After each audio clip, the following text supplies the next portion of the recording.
não somente porque fala dessas coisas que aconteceriam, mas porque mostra para a gente que tudo que a gente está vivendo faz parte daquilo que Jesus já havia predito.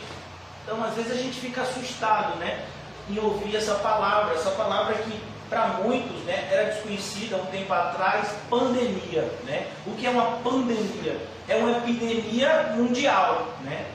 É a junção dessas duas palavras que dá essa ideia. Uma enfermidade que é transmitida pelo mundo inteiro. É isso a questão, é o vírus, né? Do coronavírus. Então a gente fica assim, meu Deus, nunca aconteceu isso antes, né? Nos 5 continentes. Mas assim, o Senhor Jesus já havia dito essas coisas. A gente fica perplexo, a gente fica às vezes temeroso. É uma reação natural que faz parte da nossa natureza humana, mas precisamos lembrar que em Cristo nós temos uma nova natureza também. E essa nova natureza, essa natureza espiritual que recebemos em Cristo, ela nos concede não somente coragem para enfrentarmos o que temos que enfrentar, mas discernimento, para que a gente saiba o que a gente está enfrentando. Porque muitas vezes o que traz medo para a gente é a desinformação. Eu não sei se vocês perceberam isso no Covid, né? Como uma das coisas que mais trouxe medo no primeiro momento foi essa questão da desinformação.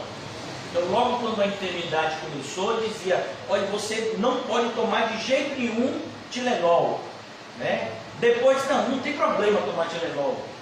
Aí depois disse que tinha que tomar aquele remédio maluco, né, da hidroxicloroquina, que é um remédio que já foi comprovado que não produz benefício, muito pelo contrário, é prejudicial à saúde.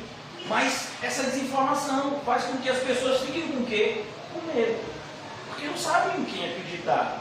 E é justamente nesses momentos em que o mundo fica na escuridão que a gente tem que se apegar mais do que nunca à luz.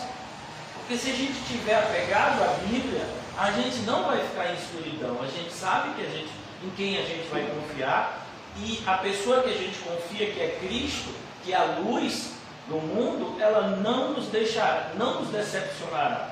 Então a gente tem que ter essa firme convicção. Eu creio que seja a providência de Deus estarmos estudando esse capítulo 13 durante essa semana, né, que a gente está passando por esse período que nunca aconteceu na nossa cidade, né? A gente já teve a questão do lockdown, logo no começo, mas agora a gente está passando por algo chamado toque de recolher, né? Algo que só acontecia no regime militar, e agora está acontecendo de novo. Nada contra o toque de recolher, mas para a gente ver como as coisas mudam de um dia para a noite. Eu, particularmente, quando eu ouvi isso na primeira vez, eu nem acreditei. Eu falei assim, toque de recolher, né? Mas eu creio que a pessoa que fez isso deve estar fazendo, né, para o bem. Realmente eu creio que o foco principal não são as igrejas, principalmente igrejas como a nossa, tão pequenas e com tão poucas pessoas, mas o foco principal realmente eram os bares, aquelas pessoas que estavam de fato desrespeitando e proliferando, né, o vírus. A gente estava até conversando sobre isso antes de começar o estudo. Então eu queria que a gente aproveitasse esse capítulo 13 de Marcos, que é o sermão profético de Jesus, que fala, né, das coisas que aconteceriam antes da sua volta, para que a gente possa se situar. Eu gostaria muito que a gente passasse por esse capítulo 13 de Marcos. Eu falo a gente, eu me coloco também, para que a gente passe por esse capítulo de Marcos e que a gente saiba como enfrentar esse cenário que está atingindo o mundo inteiro, de maneira cristã. Então, eu disse uma frase uma vez, e essa frase resume um pouco esse pensamento. Os problemas não são os problemas é como a gente trata os problemas. Porque problema todo mundo tem. Problemas sempre existirão circunstâncias adversas. Por exemplo, na nossa cidade, toda a temporada de chuva, a gente ouve a mesma coisa, né? A gente fala isso com dor no coração, né? Porque a gente sabe que vai ter deslizamento, pessoas vão morrer, pessoas vão se ferir. A gente já viu, né, por exemplo, na Europa, um continente, né, extremamente rico, por assim dizer, está tendo nevascas. Nos Estados Unidos, está tendo nevasca, as pessoas estão morrendo, pessoas até de condição estão morrendo, né, por conta de uma neve que eles não esperavam. Então, circunstâncias adversas acontecem e nós todos precisamos aprender a nos preparar para ela. Importante a gente ver esse cenário de hoje como isso, como uma circunstância adversa que eu e você, como cristãos, vamos superar. E todas as circunstâncias adversas, elas têm uma motivação extra, por assim dizer, para o cristão. Porque, como está escrito em Tiago, a adversidade, os problemas, elas nos forçam a nos aproximar mais de Deus e revela algo que muitas vezes a gente não percebe, que a gente depende de Deus para tudo. Às vezes a gente se esquece disso.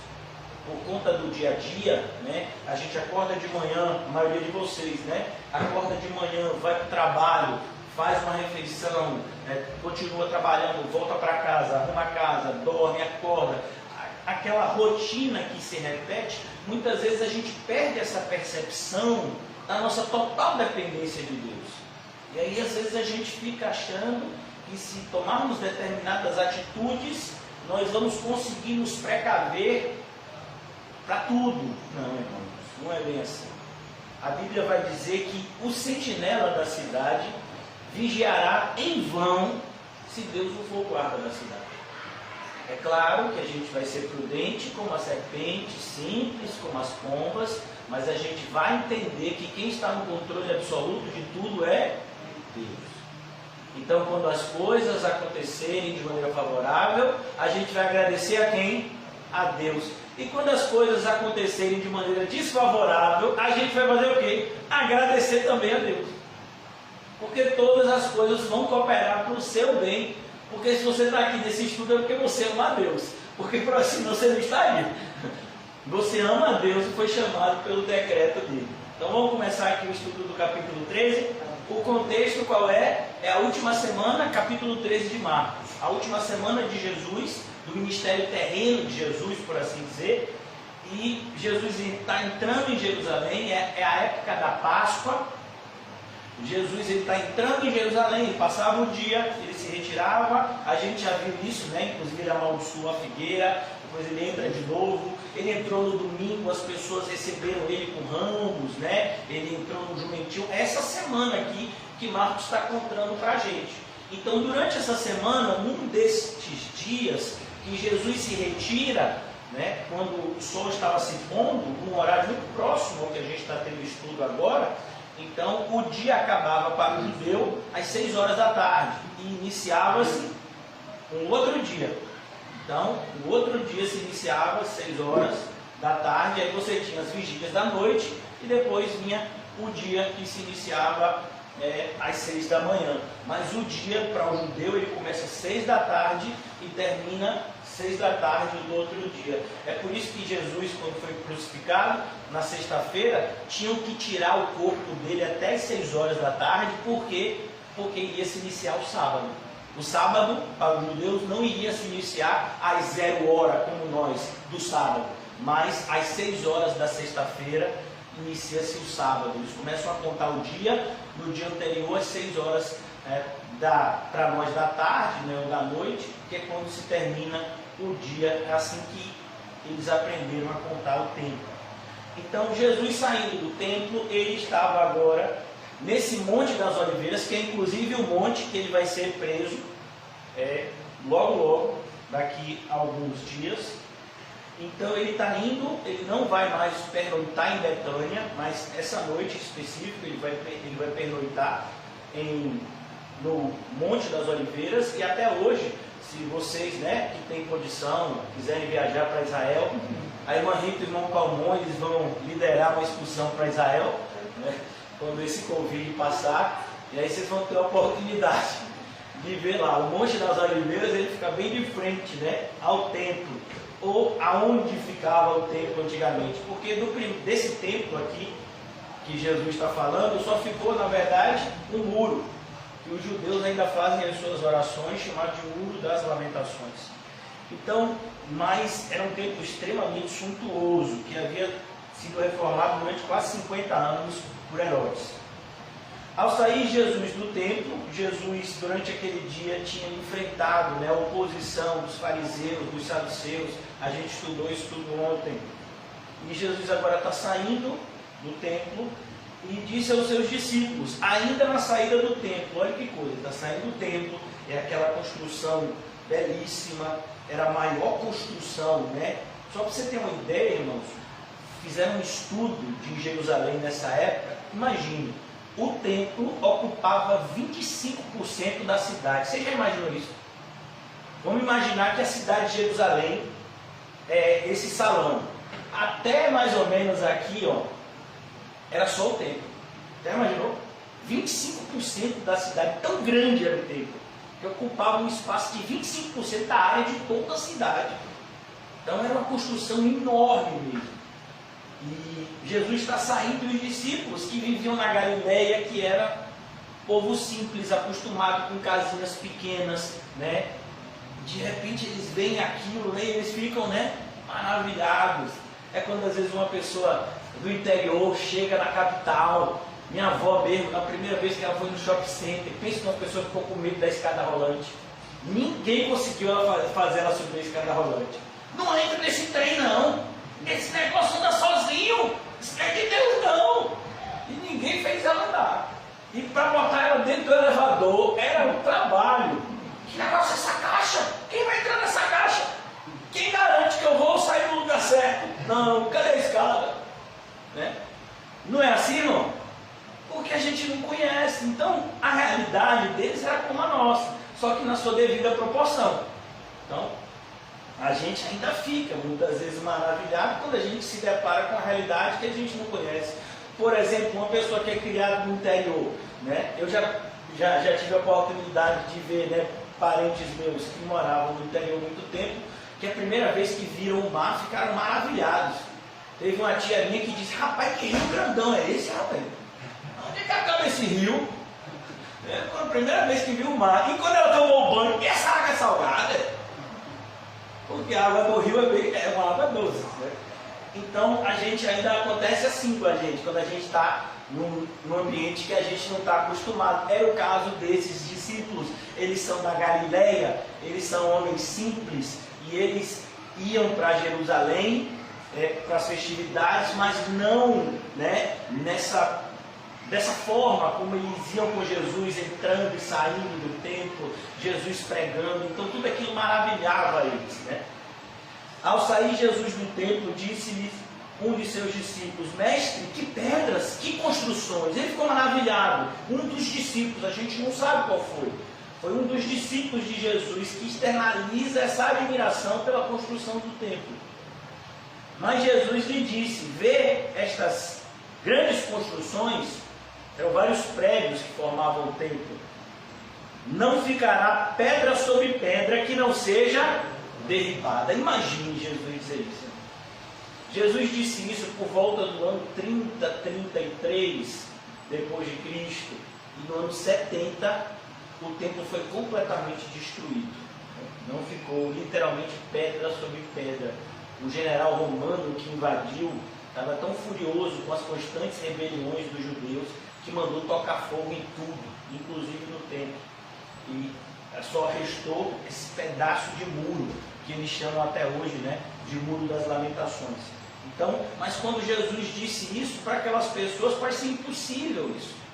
Assim, destruir um templo desse tamanho, né? E eles estavam vivendo um ambiente de aparente paz com o Império Romano. Apesar das rebeliões constantes, mas eram pequenas revoltas, né, que eram facilmente dirimidas, né, diluídas assim, pelo poderio, não somente pelo poder romano, mas pelo poder dos próprios judeus da região que não queriam que acontecesse, né, uma revolução. Não ficará pedra sobre pedra que não seja derribada. Aí eles ouviram isso e ficaram calados. É igual a gente, né? Às vezes a gente ouve uma coisa que a gente não entendeu nada, mas a gente fica calado porque a gente fica pensando, rapaz, eu acho que só foi eu que não entendi. Eu não vou passar esse atestado de burro, não, né? Eu vou depois assim sozinho, eu vou chamar o pastor no cantinho e vou perguntar. Mas a gente não devia ter vergonha de perguntar, porque na maioria das vezes a dúvida de um é a dúvida de todo mundo, irmãos. Todos nós aqui, inclusive eu, todos nós precisamos constantemente estar estudando a Bíblia e orando, porque só assim a gente cresce na graça e no conhecimento do Senhor Jesus. Agora no versículo 3, Jesus vai começar a explicar o que nós chamamos de o princípio das dores. O que seria o princípio das dores? Seria o começo do fim. O fim do fim, né, por assim dizer. O Monte das Oliveiras, no Monte das Oliveiras, de frente ao templo, como eu disse a vocês, o Monte das Oliveiras, ele fica até hoje, né, de frente ao que era antes o templo. Achava-se Jesus assentado quando Pedro, Tiago e João e André, olha os quatro, eles formavam esse grupo assim, que ficava mais perto de Jesus. Pedro, Tiago, João e André lhe perguntaram em particular, esses quatro, né, dois irmãos, dois grupos de dois irmãos, Pedro, irmão de André, Tiago, irmão de João. Eles chegaram perto de Jesus e com a intimidade que eles tinham, eles chamaram Jesus em particular, dize-nos, quando sucederão estas coisas e que sinal haverá quando todas elas estiverem para cumprir-se? Na verdade, eles estão com medo, né? O que Jesus disse foi algo que assustou eles.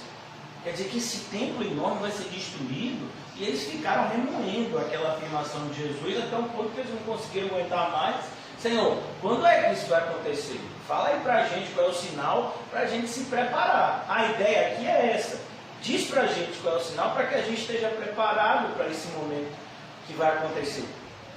Inclusive, Jesus aqui, em Marcos 13, ele vai dizer, eu estou dizendo essas coisas para você e o propósito é justamente esse, para que vocês, não somente esses ouvintes aqui, mas nós também, para que nós estejamos preparados quando as coisas que Jesus predisse começarem a acontecer, como já estão acontecendo, a gente vai perceber. Então, aqui no versículo 4, mais uma vez, de Marcos 13, diz-nos quando sucederão estas coisas e que sinal haverá quando todas elas estiverem para cumprir-se. Então Jesus passou a dizer-lhes, veja que ninguém vos engane. Primeira coisa, vão tentar enganar vocês, de várias formas. Então vão tentar dizer que não vai ter, que isso daqui é ilusão, que isso daqui é simbólico. Algumas pessoas vão dizer que isso já aconteceu. E a gente tem que tomar cuidado para que ninguém te engane. A única forma de não sermos enganados é sermos bons obreiros aprovados, que manuseiam bem a palavra de Deus. Essa é a única forma a única forma de nos defendermos dos constantes ataques da mentira. Então Jesus passou a dizer-lhes, veja que ninguém vos engane. Por que ele diz isso? Versículo 6. Muitos virão em meu nome. Isso é assustador, porque se você parar para pensar, irmãos, quem era Jesus aqui nessa época? Jesus era um rabino. Algumas pessoas até acreditavam que ele era o Messias, mas era um grupo muito pequeno. Algumas pessoas achavam que ele era um profeta, mas ainda assim era um grupo muito pequeno. A maioria esmagadora dos judeus não dava crédito a Jesus. E Jesus está dizendo aqui, muitos virão em meu nome. A ideia aqui é, o meu nome se tornará tão conhecido que muitos se aproveitarão dele para enganar as pessoas. Olha que coisa. Então se alguém ouve isso, nessa época aqui, vai dizer assim, esse camarada é megalomaníaco. A gente está aqui na província, né, da Palestina, tão pequenininha, do ponto de vista do Império Romano, né, que era enorme, era uma província pequena, e ele é um rabino que apareceu outro dia aí. Tudo bem que ele faz coisas assim que ninguém fez, mas ele está dizendo que muitos vão usar o nome dele, mas ele nem é famoso assim.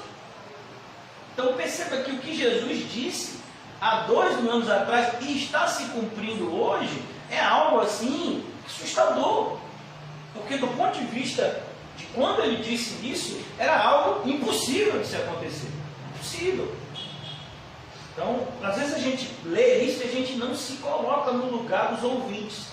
É importante a gente fazer isso.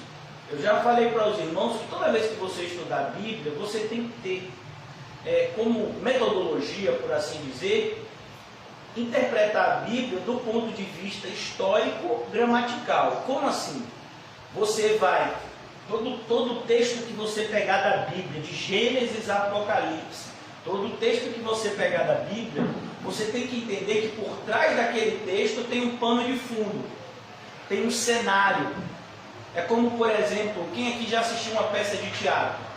Então toda peça de teatro tem o quê? Tem um cenário.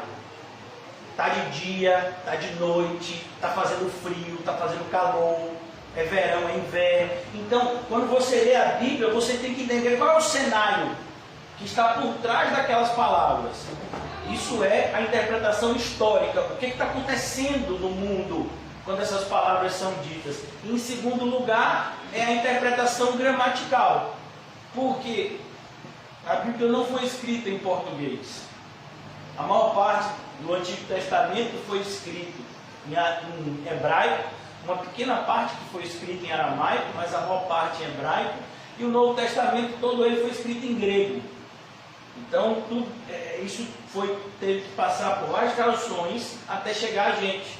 Então a gente precisa interpretar do ponto de vista histórico gramatical. E se você perceber, isso é maravilhoso, irmãos. Quando você lê a Bíblia de maneira sistemática, você aprende que a Bíblia explica a Bíblia. Quando você passa por trechos da Bíblia que são um pouco difíceis de se compreender, se você prestar atenção, a chave, por assim dizer, para entender aquele texto um pouco mais complicado, ou está antes ou está depois do próprio texto. Por isso que é importante a gente ter essa leitura completa da Bíblia, porque a Bíblia explica a Bíblia. Por exemplo, o irmão José está ensinando para a gente o livro do Apocalipse. Se você está estudando o livro do Apocalipse, você tem que entender que o Apocalipse ele tem uma ligação muito profunda com o livro de Gênesis. Então você tem que ter um conhecimento da Bíblia para poder você estudar o último livro da Bíblia, que é Apocalipse. Senão muitas vezes, muitas coisas você vai ficar sem entender. Não vai ter o significado real para você, porque você não tem um conhecimento histórico de para quem aquele livro foi escrito e como foi escrito. Entende? Então, vamos lá. Depois desse parêntese, vamos lá. Versículo 6. Muitos virão em meu nome. Então, quando Jesus disse isso, assustou eles. Assim, muitos virão no seu nome, Jesus? Mas assim, Jesus, não é querendo diminuir o Senhor não, mas o Senhor nem é tão famoso assim. O Senhor só ficou aqui no território de Israel. Quando chamaram o Senhor para ir para a Grécia, o Senhor não quis ir. Chamaram ele para ir para a Grécia, ele disse não, ele não disse eu não vou para a Grécia, ele diz uma semente, para que ela dê fruto, ela precisa morrer. Depois que ela morre, ela dá muito fruto. A ideia é, eu não vou, mas os meus discípulos irão, e de fato foram. Então, Jesus diz, muitos virão em meu nome, dizendo, sou eu, e enganarão a muitos. Olha que coisa. Até hoje acontece, quando as pessoas se dizem ungidos, os ungidãos do Senhor, né? Aqueles que dizem que fazem e acontecem, eles conseguem manobrar os milagres de Jesus, eles conseguem inclusive marcar terça-feira do milagre, amém? Sexta da libertação. Então se você chegar endemoniado na terça, diz, ó, segura o demônio aí, sexta-feira você volta. Se você chegar precisando de um milagre na sexta, você diz, ó, segura aí, terça-feira você vem. Porque tem um horário. A gente sabe que isso é o quê? Isso é falcatrua, isso é estelionato, né? Numa linguagem humana. Na linguagem bíblica isso é heresia, isso é blasfêmia. Quem diz quando curar, como curar, quem é? É Deus. É Ele quem tem o poder para fazer o que quer, quando quer, usando quem quer. Então, quem disse, por exemplo, que vamos imaginar que chega alguém aqui doente. Por que sou eu que vou orar pelo doente? Por que o irmão Paulo, que é uma pessoa muito mais espiritual, de repente ele tira um louvor para o doente e no meio do louvor, vocês sabem o que ele gosta de fazer, né? Uma mini pregação misturada com oração e o doente fica curado. Já pensou? A pessoa subiu aqui de cadeira de roda, o Reginho teve que ajudar com o seu leão. E aí o irmão Paulinho estava no violão e ele disse, rapaz, hoje esse doente vai ser curado. Jesus está me dizendo isso aí, pastor. Você crê, meu filho, se você está dizendo. E aí ele faz a oração, a pessoa é curada. Você acha que isso não pode acontecer? Claro que pode. Isso é o comum de acontecer? Não, se isso acontecer vai ser algo extraordinário. Aí talvez, se isso acontecer, na próxima segunda tá 300 cadeirantes aqui na porta, esperando o irmão Paulinho. O irmão Paulinho vai dizer: meus irmãos, eu vou pregar o evangelho para todos vocês, mas eu não posso curar nenhum, porque não fui eu que fiz isso. Você imagina, por exemplo, no livro de Atos, irmãos, quantos aleijados você acha que deviam ter no tempo? Quantos cegos, quantas pessoas, né, que tinham problemas e viviam da mendicância, existia. E teve um que foi curado por Pedro e João, não foi? Agora imagine Pedro e João no outro dia indo para o templo, os aleijados tudo na fila. E aí, é minha vez, é minha vez. Não é assim que funciona, irmãos. Deus cura quando quer. O importante é a gente pregar o evangelho. Então aqui é Jesus mostrando isso. Cuidado, porque as pessoas vão enganar as outras, dizendo que elas têm o poder em si mesmas. E não dê crédito a essas pessoas. Quando, porém, ouvirdes falar de guerras, e aí, vocês estão ouvindo falar de guerras? O tempo todo. Você liga a televisão, é guerra, meu filho. Está tendo guerra no mundo inteiro. É porque a gente não se liga muito em geopolítica, né? Mas se você estudar um pouco de geopolítica, você vai ver, eu vi um artigo recente, que o mundo nunca teve tantas guerras como está tendo agora. É porque a maioria dessas guerras a gente nem fica sabendo. Por exemplo, o continente africano está tendo várias guerras, né, entre as tribos que disputam o poder dos respectivos países, porque vocês sabem que quando teve a divisão do continente africano, eles não respeitaram o limite geográfico das tribos. Eles fizeram a divisão, os países poderosos, e não levaram em consideração as tribos que moravam lá no país, que nem era país ainda, naquela região. E aí o que acontece? Você vê uma tribo que fica o tempo todo brigando contra outras, disputando o poder daquele país. E normalmente esses países, eles são ricos em minérios, né, como diamantes, como ouro, né? E eles vivem o tempo todo em constantes guerras. As guerras que a gente vê no Oriente Médio. O tempo todo a gente ouve falar da Coreia do Norte. Esses tratados aí que são feitos por conta do enriquecimento de urânio para poder fazer negócio de bomba nuclear. É porque, na verdade, hoje em dia o foco mudou um pouco por conta desse cenário de pandemia. Mas a guerra continua existindo, irmãos. Há guerras no mundo inteiro.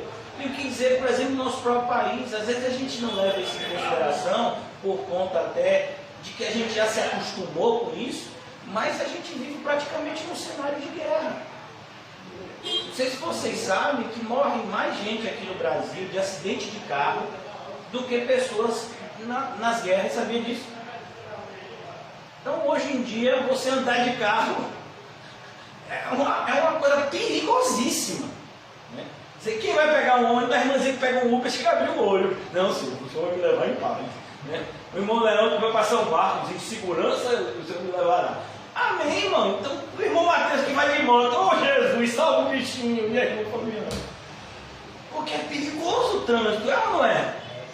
O que a gente vai dizer então, irmãos? Hoje eu estava num lugar e estava passando, né, na televisão, que teve tiroteio na Valéria, não foi? Aconteceu assim, essas guerras de facção, né? Gente matando gente de 14, 15 anos, 16 anos pegando em arma, atirando, né? Às vezes pessoas que você viu crescer, como aqui em Código Faria, no Alto das Pombas, em tantos lugares que você de repente mora naquela comunidade há mais tempo, você brincou com a pessoa quando era pequena, daqui a pouco a pessoa tem 15, 16 anos e está com uma arma na cintura e está tendo algum tipo, né, de cargo no tráfico. Isso é um ambiente de guerra, irmão. A gente tem vivido num ambiente de guerra já há algum tempo, só que parece que a gente já se acostumou. Eu não sei se vocês prestaram atenção, teve uma reportagem a respeito do Rio de Janeiro, que no Rio de Janeiro, quase 50% do Rio de Janeiro, o Estado não tem poder. Você sabia disso? Que quem manda nas favelas do Rio de Janeiro é o chefe da favela, que diz se vai poder entrar a internet lá, se o gás pode entrar lá, se a luz pode cortar. Ah, vai cortar a luz, ó, uma favela dessa, você vê o que acontece com você. Imagine, um camarada que trabalha, eu não sei como é que se chama, né, a companhia de luz elétrica lá do Rio, aí recebe um aviso de corte no meio da favela. Ele diz, meu filho, quem vai aqui é outro. Eu não estou aqui para morrer não. Porque não é assim? É ou não é? Então, tentaram algum tempo atrás fazer alguma coisa, né, com o negócio dos militares. Adiantou? Aí, ninguém fala mais no assunto. Por quê? Porque chegou num patamar, meu filho, que para mudar essa realidade é muito difícil. Eu estou dizendo isso para vocês porque o cenário que a gente vive é o que está descrito aqui em Jesus. Guerra é isso, irmãos. Guerra é insegurança. É como a gente fala aqui, há um tempo atrás, lá no Nordeste de Amaralina, eu já era cristão nessa época, estava iniciando na caminhada cristã. Um pai, eu acho que ele era professor de capoeira, se não me engano, estava botando o filho para dormir, teve um tiroteio, não é nem para dizer que estava na rua, ele estava dentro de casa, botando o filho para dormir, a bala atravessou e matou o filho dele. Você já imaginou isso, irmão? Um pai está botando o filho para dormir, e tem um tiroteio na rua e a bala atravessa e mata. Que coisa, irmão. Você vai dizer que isso não é um cenário de guerra? Então a gente tem que entender, Jesus já disse isso, mas eu tenho uma boa notícia. Jesus disse que quando essas coisas acontecerem, não é para a gente ficar com medo. Amém? Ô pastor, mas agora o senhor já me deixou com medo. Aí não. Não, meu filho, eu lhe contei a verdade. E agora você não pode ter medo. Amém? Amém. É melhor a gente conhecer a verdade, enfrentar a verdade com coragem, do que ser enganado pela mentira, né? Muitos virão em meu nome, dizendo que sou eu, enganarão a muitos. Versículo 7. Quando, porém, ouvirem falar de guerras, rumores de guerra, não vos assustei, ó, não. Ô pastor, mas o senhor já me assustou. Mas agora eu estou desassustando. Não vos assustei. Por que, meu Paulinho? Quem está no controle de tudo? Me diga aí. Quem é, Paulinho? Jesus Cristo. É ele, Paulinho. Então, Jesus Cristo está no controle de tudo, irmãos. Não vos assusteis, é necessário assim acontecer. Essas coisas precisam acontecer. É como se Deus estivesse mostrando para o mundo o que o mundo é de verdade. Porque se a gente perceber, quem assiste televisão aqui, a gente percebe como os programas de televisão, os apresentadores, as pessoas que estão por trás deles, tentam nos convencer de que o mundo é a coisa mais maravilhosa, de que o mundo é maravilhoso, que basta a gente dar uma melhoradinha que o mundo vai ficar fantástico, né? Não, não vai ficar bom. O mundo não é bom. O mundo é formado por pessoas perversas em massa. E à medida que o tempo passa, as pessoas vão se aperfeiçoando na maldade. É como, por exemplo, uma pessoa que entra na prisão. Já há várias reportagens que diz que a prisão, o sistema penitenciário, é formado para ser uma escola do crime. Então o camarada quer aprender como ser um marginal, ele arranja um jeito de ser preso e passar um tempo na prisão. E aí lá dentro ele vai aprender tudo de ruim. É assim que funciona o sistema prisional brasileiro. Sabiam disso? Se vocês não sabiam, fiquem sabendo. Então esse é o mal. Às vezes a pessoa pode chegar, por exemplo, vamos imaginar o irmão Mateus sendo eleito deputado federal. A irmã Fabiana, né, toda a sua influência na internet. O irmão Mateus chega lá, não, vou ajudar as pessoas, ele todo calminho, todo jeitosinho. Meu filho, se ele chegar lá, a primeira coisa que vão fazer é tentar cooptar ele, influenciar ele para o mal, chamar ele para fazer coisas o quê? Ó, a gente faz assim, você vota desse jeito e a gente ganha tanto. Ó, eu vou pedir para botar em seu parente lá naquele lugar que ganha, naquele carro que ganha tanto. É assim que funciona, irmão. Às vezes você vê pessoas que chegam em determinados lugares e elas não têm pensamentos maus, mas aí quando elas chegam naquele lugar, o pensamento delas muda completamente. Tem pessoas que você conheceu tão humildes, que hoje em dia, meu filho, são tão orgulhosas. A gente estava falando disso antes aqui, o orgulho. Pessoas que você às vezes conheceu tão humilde, foi sua colega de escola, E hoje em dia, se vê você na rua, vira a cara, porque você não é tão rico ou tão rica quanto ela. Porque o mundo faz assim com as pessoas. As pessoas são más. E nós vivemos em um mundo mau. E a maldade irá se multiplicar a tal ponto que o amor de quase todos se esfriará. Por isso nós devemos constantemente nos perguntar, diante inclusive desse cenário que a gente está vivendo, será que o nosso amor não se esfriou? Quando a gente fala muitas vezes de pandemia, a gente não está preocupado com aqueles que estão sofrendo. Muitas vezes a gente fica preocupado de quê? De a gente sofrer. Enquanto a gente está no jornal, à frente do jornal, só vendo o número, né? Morreu 100 mil, morreu 200 mil, sei quantos milhões estão contaminados. Para muitas pessoas aquilo ali é só um número. Mas aí quando é ela que pega, quando é algum parente que pega, oh Jesus, socorre! Oh, porque não orou antes. Isso só revela o quê? O egoísmo, o egocentrismo. Como a gente não se importa com o sofrimento alheio. Então a gente precisa mudar isso, irmãos. A gente precisa tomar cuidado com isso. A maldade está se multiplicando, sim. As pessoas são perversas, sim, mas isso não é novidade. O cuidado é para que a perversidade da pessoa não influencie e me faça um perverso igual a ela. Então, a pessoa que eu estou aqui fazendo bem hoje pode me apunhalar pelas costas amanhã? Pode. Mas se essa pessoa me apunhalar pelas costas amanhã, eu vou deixar de fazer o bem a outra pessoa? Não posso. Mas muitas vezes é assim que acontece, sabia? Eu já vi isso acontecer várias vezes. Pessoas entraram na igreja e entraram, né, como a gente diria, de peito aberto, e foram ajudando e fazendo as coisas. E eu sempre dizendo, você está orando?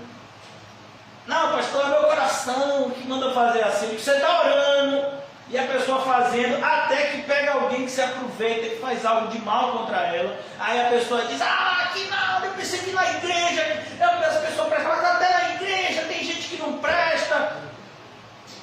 A começar de você que está falando isso. Aqui é todo mundo pecador, irmão. Lutando contra o pecado, é ou não é? Quanto a gente teve que esmurrar o nosso corpo hoje? Para a gente não pecar naquilo que a gente sabe que é errado. Ontem eu estava conversando com o irmão depois do culto, e até as nossas conversas depois do culto tem que diminuir por causa do toque de recolher. Mas a gente estava conversando e o irmão me dizendo isso. Como é difícil. Vem aqueles pensamentos, né, ruins. Começa com o pensamento, né? Vem um pensamento ruim. E se você deixar aquele pensamento ruim crescer, meu irmão, aí é muito mais difícil. Aí eu dei um exemplo para ele. É como um incêndio. Vamos imaginar que ali dá um curto-circuito, começa um incêndiozinho. Se a gente pegar aquele pouquinho de água ali e jogar, apaga. Mas se o incêndio crescer, pegar aqui madeira, subir aqui para cima, subir, pegar essa madeira aqui em cima, a gente, meu filho, vai ter que chamar o corpo de bombeiro. Começou todo o incêndio, começa o quê? A maioria deles, né? Pequeno. Mas aí vai crescendo, vai achando materiais combustíveis, né? E vai propagando o fogo. Então a gente tem que tomar cuidado, porque é assim que acontece com o nosso interior. Começa com um pequeno pensamento pecaminoso que a gente tinha que matar logo, como uma barata, não é assim? Mas aí quando a gente vê, meu filho, barata sempre vem de galera. Quando você vê uma barata, pode ter certeza que tem o quê? Ô pastor, não fala isso não. Eu não vou dormir hoje. Coitado do irmão Mateus, a irmã já deu uma olhada para ele. Mas Mateus, você vai olhar a casa toda antes da gente dormir, viu? Mas é assim, irmão, temos que lutar constantemente contra o pecado, constantemente. Quando, porém, ouvirem falar de guerras e rumores de guerra, não vos assusteis. É necessário assim acontecer, mas ainda não é o fim. Não é o fim. Muitas pessoas achavam que o fim tinha chegado quando teve a primeira grande guerra, a Primeira Guerra Mundial. E aí muitas outras pessoas acharam que não, o fim não foi na Primeira Guerra Mundial, foi no início de 1900. Aí veio a Segunda Guerra Mundial, eu acho que por volta de 1940, e disse, não, agora é o fim. Porque a Segunda Guerra Mundial foi imensa, milhões de pessoas morreram. E aí o mundo não se acabou com a Segunda Guerra Mundial. E aí veio aquela época, na década de 70, 80, chegando nos anos 90, a época da Guerra Fria, das duas superpotências, Estados Unidos e a Rússia, né, que era conhecido como União das Repúblicas Socialistas, né? E aquela Guerra Fria, estava a um ponto, sempre eles estavam a um ponto, né, de um brigar com o outro, e todos os dois tinham uma quantidade de bomba atômica que dava para acabar com o mundo inteiro, eu acho que umas 10 vezes. Eles tinham uma quantidade de armamento nuclear que dava para acabar com o mundo várias vezes, imagine. Eu disse, não, agora vai vir o fim do mundo. Vai ser justamente quando a União Soviética brigar com os Estados Unidos, e aí quem estiver no meio vai se acabar com tudo. Teve isso? Não, meu filho, o muro de Berlim caiu, acabou o negócio, o socialismo foi diminuindo, e as coisas foram sendo amenizadas. E agora chegou esse cenário de pandemia, e agora vai acabar o mundo.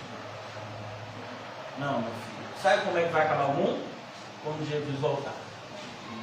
E antes de Jesus voltar, ainda vai aparecer a figura do anticristo. O anticristo ainda vai ter que aparecer. E o anticristo vai aparecer como aquele que veio para salvar a humanidade. Olha que período bom temos agora para o anticristo aparecer. Humanidade, e com certeza, logo depois que conseguir superar o coronavírus, já está entrando, grande parte do mundo já está entrando no processo de recessão, né? Vai ter uma recessão econômica, aparece o anticristo. Pronto. Então, cuidado, irmãos. A volta de Cristo pode estar mais perto do que a gente imagina. O sermão aqui de Mateus 13 tem um propósito. O mesmo propósito de 2000 anos atrás, nos deixar preparados para nos encontrar com Cristo. Quer seja na sua volta visível, quer seja no nosso encontro com Ele no nosso último dia de vida. Mas estarmos preparados. Amém? Amém. Porque se levantará nação contra nação e reino contra reino. Haverá terremotos em vários lugares e também fomes. Não é o que está acontecendo no mundo? O que você acha que vai acontecer no mundo depois que essa onda passar? A fome está aumentando, só que a gente nem ouve falar, porque hoje em dia parece que só existe um assunto. Mas segundo dados, né, da Organização Mundial, que trata desses assuntos, eu acho que é a própria Organização Mundial de Saúde, existe centenas de milhares de pessoas que morrem de fome por ano. Inclusive esses países que eu falei para vocês, que vivem em guerra civil, as tribos, né, os partidos, grupos que vencem a guerra, eles matam e eles muitas vezes deixam aqueles que perderam a guerra morrer de fome, não deixam que nada chegue para eles. Até as ajudas humanitárias não chegam. Uma vez fizeram uma pesquisa, logo quando estava tendo, né, aquela sensibilidade mundial pelos problemas da África, acho que na década passada, por volta, né, do ano 2000, houve muitas fundações que foram feitas com o intuito de ajudar, né, na África. E foi feita uma pesquisa por uma organização, de cada 10 dólares que eram doados, somente um chegava ao destinatário. Para você perceber como como o mundo é mau. Então, aqui Jesus está nos mostrando isso. E haverá terremotos, haverá fomes, e estas coisas são somente o princípio. É somente o princípio da dor. Tudo que a gente está vendo hoje é só o princípio. Haverá um momento de muita dificuldade quando o anticristo subir no seu poder, quando o anticristo ascender no poder. E vai ser uma dificuldade tão intensa que a própria Bíblia diz que se Deus não tivesse abreviado os dias, ninguém sobreviveria. Estais vós de sobreaviso, versículo 9, porque vos entregarão aos tribunais e às sinagogas, sereis açoitados e vos farão comparecer à presença de governadores e reis, por minha causa, para lhes servir de testemunho. Então a ideia é que os crentes, eles vão ser levados, mas eles não vão ser levados em honra, eles são levados como prisioneiros. Um exemplo disso foi o que aconteceu com o apóstolo Paulo, foi o que aconteceu com Estevão, Vocês lembram do que aconteceu com Estevão? Está lá retratado em Atos? Como ele foi levado, não à sinagoga, mas ao sinédrio, que seria, né, a sinagoga das sinagogas. E ele ia ser levado lá, ia julgado injustamente, logo depois morto. O apóstolo Paulo foi levado para vários lugares, ele apresentou a sua defesa, inclusive em Roma ele apresentou a sua defesa. Então, talvez isso aconteça comigo e com você, quando nós fomos chamados a defender o nosso ponto de vista cristão. Nós somos cristãos, acreditamos em Cristo, na sua volta, acreditamos no céu e no inferno, acreditamos no juízo vindouro, na justiça divina. Coisas que para o mundo parecem loucura, mas para nós é o poder de Deus. Mas é necessário que primeiro o Evangelho seja pregado a todas as nações. Eu vou parar aqui na noite de hoje. Essa é a nossa parte, irmãos. Diante de todo esse cenário de pandemia e de coisas até piores que possam vir a acontecer, qual é o nosso papel? Fazer o que a gente está fazendo aqui. Fazer o que você faz no seu trabalho, o que você pode fazer lá na sua rua, para a sua família, pregar o Evangelho, dividir a fé com outras pessoas, convidá-las de repente para uma reunião, mas não só isso. Mostrar o Evangelho para essas pessoas por meio de uma vida diferenciada. O nosso testemunho, irmãos, também é uma pregação. De nada adianta a gente falar determinadas coisas se a gente não quer, se a gente não busca vivê-las. Então a gente precisa desse alerta. Jesus vai voltar, mas o Evangelho vai ser pregado a todos que precisam ouvir. Do ponto de vista geográfico, o Evangelho já alcançou o mundo inteiro. Mas o apóstolo Pedro nos mostra que não é nesse sentido geográfico que essa profecia está falando aqui. Nós temos a segunda carta de Pedro, que inclusive fala da escatologia. Muitos, na época de Pedro, no final da vida de Pedro, quando ele escreveu a sua segunda carta, estavam dizendo: Jesus disse que ia vir, mas já passou 20, 30 anos, ele não voltou, será que ele vai vir mesmo? E o apóstolo Pedro, ele mostra para a gente que um dia para Deus são como 1000 anos, e 1000 anos como um dia. Não é que para cada 1000 anos aqui na terra é um dia no céu. Não tem nada a ver com isso. Está mostrando para a gente é que Deus não olha para o tempo como a gente vê. Deus não conta o tempo como a gente conta.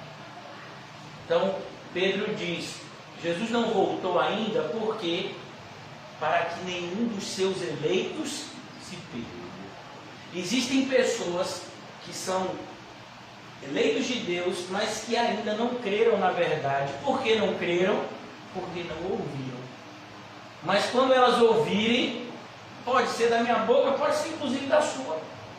Quando elas ouvirem a verdade do Evangelho, elas crerão. E elas serão salvas. E o Senhor sabe quem são essas pessoas. De maneira que o Senhor Jesus não vai perder nenhum dos seus. E é o nosso papel fazer o que Ele nos disse: pregue o Evangelho a toda criatura. O apóstolo Paulo, entendendo a veracidade e a importância dessas palavras do Senhor Jesus, na sua última carta, para o seu sucessor na fé, por assim dizer, seu filho na fé, Timóteo, ele diz: olha, meu filho, eu peço que você jure diante de Deus, conjuro-te diante de Deus, que você vai pregar a palavra. Quer seja oportuno, quer não. Repreende, exorta, com toda longanimidade e doutrina. Porque chegará um tempo em que as pessoas não suportarão essa doutrina. Mas prega a palavra. O Evangelho tem que ser conhecido primeiro, para depois ele ser crido. Como crerão aqueles que nunca ouviram? Então que o Senhor nos ajude. Vamos orar. Obrigado, Senhor, pela noite de hoje, o momento que o Senhor preparou para que estivéssemos aqui reunidos. Continua, meu Deus, derramando a Tua graça sobre as nossas vidas. Cada vez mais temos aprendido que sem Ti nada somos e sem Ti nada podemos fazer, Senhor. Ajuda-nos Durante essa semana, Senhor, onde estamos vivendo esse tempo diferenciado de lockdown, de toque de recolher, ó Senhor, como pedimos no início, pedimos agora, ajuda-nos a nos portar corretamente diante dos decretos que são emitidos pelas autoridades competentes, mas que nós não nos vejamos, em hipótese alguma, desrespeitando, Senhor, as tuas ordens, pois nos compete obedecer antes a Deus do que aos homens. Ajuda-nos cada vez mais a ter essa sabedoria de saber o que fazer, quando fazer e como fazer. Ajuda-nos nas nossas reuniões, Senhor. Ajuda-nos nos nossos momentos a sós contigo, a leitura da palavra, na oração, que esses momentos se multipliquem, que o nosso relacionamento contigo se aprofunde, Senhor, que haja cada vez mais graça abundante nas nossas vidas, Senhor. Abençoe esse bairro que o Senhor nos plantou, e não foi aleatoriamente que o Senhor nos plantou aqui, Senhor. Ajuda-nos cada vez mais a ser luz nesse lugar, a brilhar o teu santíssimo Evangelho, Senhor. Livra-nos, Senhor, de todo sentimento legalista e nos dai um coração misericordioso, como misericordioso é o coração do nosso Salvador. Oramos mais uma vez pela vida de Dylan, pela vida de César, de Lane. Abençoa essa família, Senhor, e prepara eles para que possam de fato cada vez mais perceber como o Senhor está no controle de tudo e como todas as coisas cooperam para o bem. Abençoa a irmã Osana, Senhor, diante de todos os diagnósticos médicos, que nós possamos orar pela nossa irmã, sabendo que o Senhor não respeita a medicina. O Senhor não precisa do aval de um médico para curar. A irmã Osana cada vez mais se sinta protegida, guardada e cuidada pelo Deus que a salvou de maneira definitiva, Senhor. Abençoa a nossa pequena congregação, Senhor, e nos faz cada vez mais participantes do teu grandioso Evangelho. Em nome de Jesus, amém! E graças a Deus! Saúde-se mutuamente com o cumprimento santo e diga para o seu irmão: estejam preparados. O fim está próximo. Fiquem preparados, né? E cheguem cedo para o culto. Chegar